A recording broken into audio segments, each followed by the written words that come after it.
Hello and welcome to Coffee with Carey. I like coffee.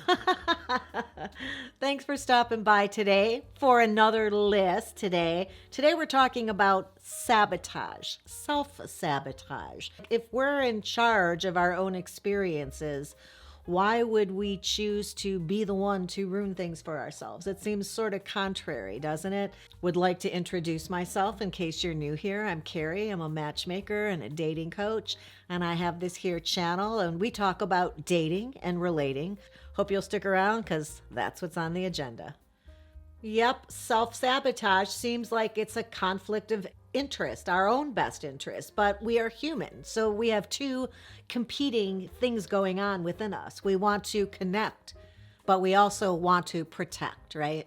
These two instincts are in conflict. One is to gain pleasure, the other is to avoid pain, and that manifests itself in a bunch of ways when we are dating. And we're going to talk about 7 of those right now. Number 1 would be avoiding vulnerability. We want to protect ourselves and not feel pain, not feel rejection.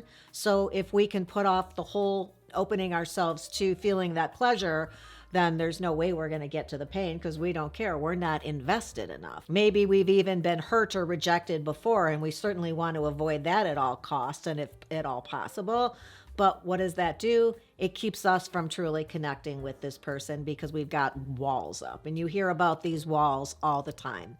I really liked her, but she's got up way too many walls. Or he seems really great, but very guarded, very protective. And that's what people are talking about. So there's also a risk and reward here. In order to connect, you must let those walls down to some degree. And we'll talk a little bit more about the heart and what, when it doesn't work out, what that really means as far as recuperating from that when things don't work out in an upcoming episode this month. So make sure you do subscribe so you don't miss out on that. Number 2 would be that we just tell ourselves this isn't going to work out anyway. I've been through this before. It's not going to work out. So why even bother? Why put myself through this? And you know what? I'm going to strike first. Before it happens to me, I'm going to be the one who just puts an end to it and says, I'm not interested, or I don't want to go further, or I don't want to see you again because I know where this is going.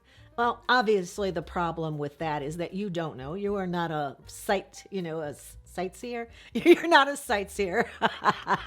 You are not a mind reader or a seer is where I was trying to go there. And the problem with sabotaging in that way is that you get stuck in a constant loop of doing that over and over again. And you know where that leaves you? Without a partner and alone, because you're pushing everybody away, thinking you know where it's going to go. And again, putting up those walls to not hurt yourself, but no risk, no reward. Number 3 is, there's certain situations where we feel we don't have a lot of power. And sometimes this becomes the opportunity to exert our control over a certain situation and determine ahead of time that I'm going to avoid pain. I'm going to just take the whole equation off the table and sabotage this so that I am the one deciding that this isn't going to work. I'm the one who's making this decision. It's a little bit like the other one. This always happens, right? So I'm going to just break up before you can get around to it because you're going to anyway. This one is more about exerting your own power and control over a situation. And that's often happens when you feel that there are other areas in your life that are a little bit out of your control. And of course, you can see how this is sabotaging with no good reason, right? We've got to give this person a chance in this part of our life an opportunity to have success and not let other areas of our life get in the way so that we're sabotaging our own happiness with a partner. Number 4, we sabotage because you'll see that a lot of these are related, but a little bit more focused in different areas here, though. This one's about trust issues. If you've had issues previously with people that you're dating not being trustworthy or honest or loyal, these tend to rear their ugly head again in subsequent relationships by not allowing you to open up your heart and be giving or even make assumptions that Everybody is like this last partner. And some of these dark corners of the internet we talk about, where they make sweeping generalizations that all women are like this, or all women want that, or all women won't date them.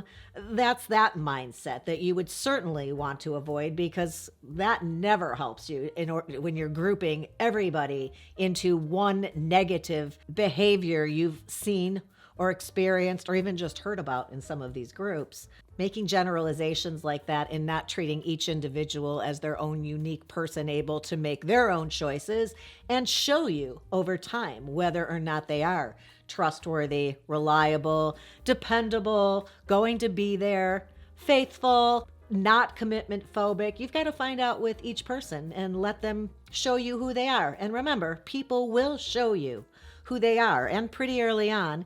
You just have to believe them. If someone's showing you they're not reliable and dependable, don't make excuses for people, is my point. If somebody's not reliable early on, they're not going to suddenly become the most dependable person 6 months into your relationship. So pay attention. Don't let somebody else sabotage your relationship because you had your eyes closed early on. But don't also be the one who is jumping to conclusions and making decisions on who this person is before you even know who they are. Number 5 would be about communication. They say communication is everything within a relationship, and there's lots of reasons that communication can go wrong.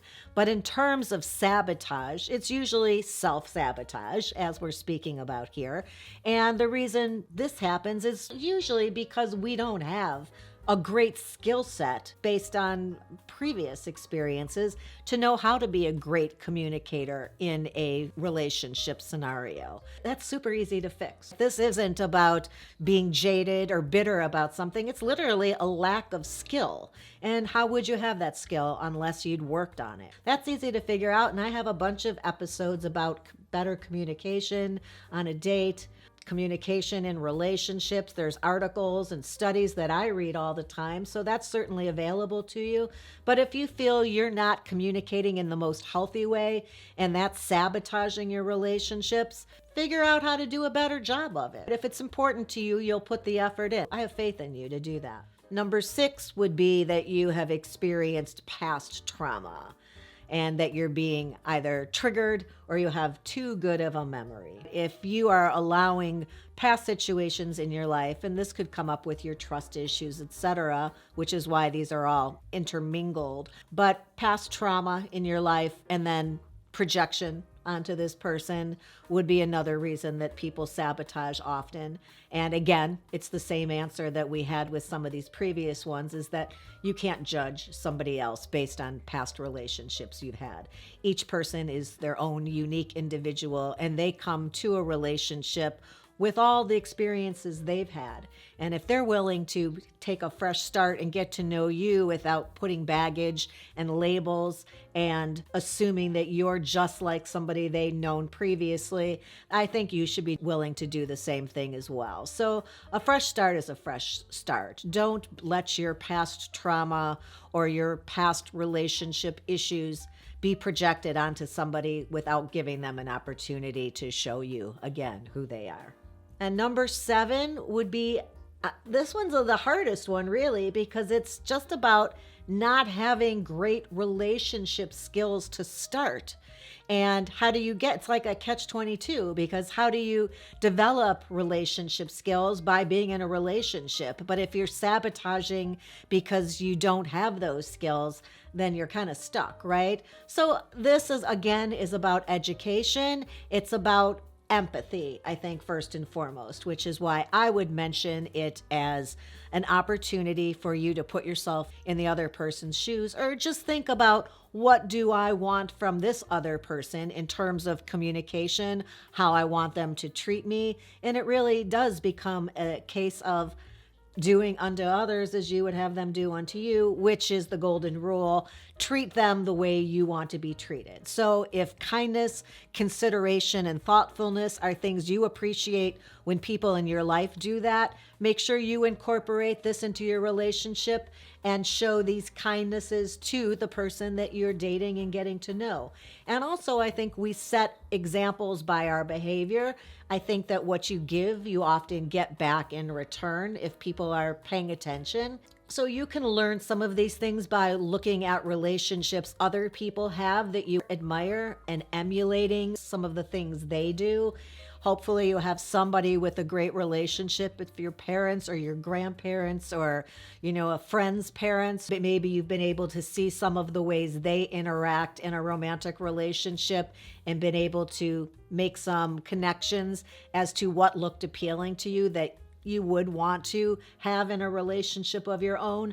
So growing your own skills at having a relationship takes time, takes empathy, and there's plenty on YouTube, in books and articles that you can read to become the best partner you could want or be, but also want. So I would encourage you to always keep in mind that you should be giving what you would like to be receiving in return. And also at that same time, setting the example so that that person would give you what you need.